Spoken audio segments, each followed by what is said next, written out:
শুনছি এই কথাগুলি না বললে খালি বক্তব্য বক্তব্য বড় বড় কথা কইলে কি লাভ? পাবলিকের মনের কষ্ট বুঝতে হবে, পাবলিকের কি আশা কি প্রত্যাশা সেটা বোঝার জন্যই তো এখানে আসা।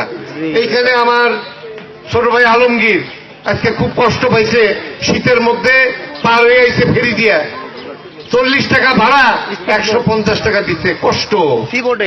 এইখানে কারণটা তোমরা জানো কিনা, আমার বোনেরা জানো কারণটা?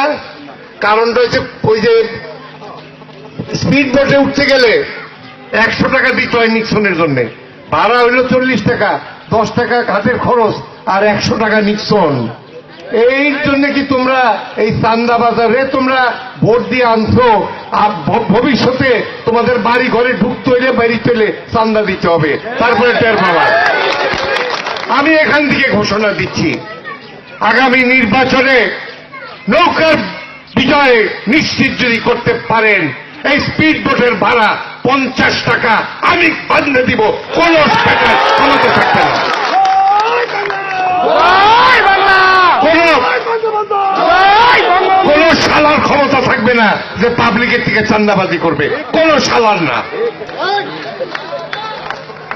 আমাদের ভাঙ্গাতে আপনারা জানেন যে আমাদের সাবেক সভাপতি সাকলাইন কাজী আমার ভাই, দুঃখজনক একটা এই ট্রান্সপোর্ট করছিল সোনার কি সবুজ বাংলা, ওই দিক প্রত্যেকটা কোনায় কোনায় খালি চান্দা উঠায়, পাবলিক কান্দে আমার গাইলে। আসলে আমি জানি না যে চান্দা উঠায়, কারণ আমি চান্দা উঠাই না, চান্দাকে ঘৃণা করি, হারাম খাই না, কিন্তু তারা ওই চান্দা উঠায়, চান্দা উঠাইলে পাবলিক যায় খেপে।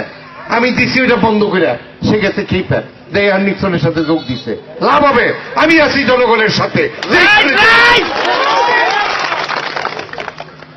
চান্দাবাজি বন্ধ।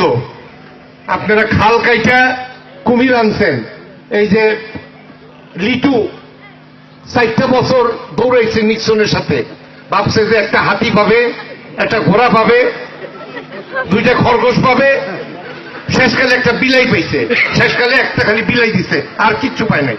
কি পাইতো আর কিছু?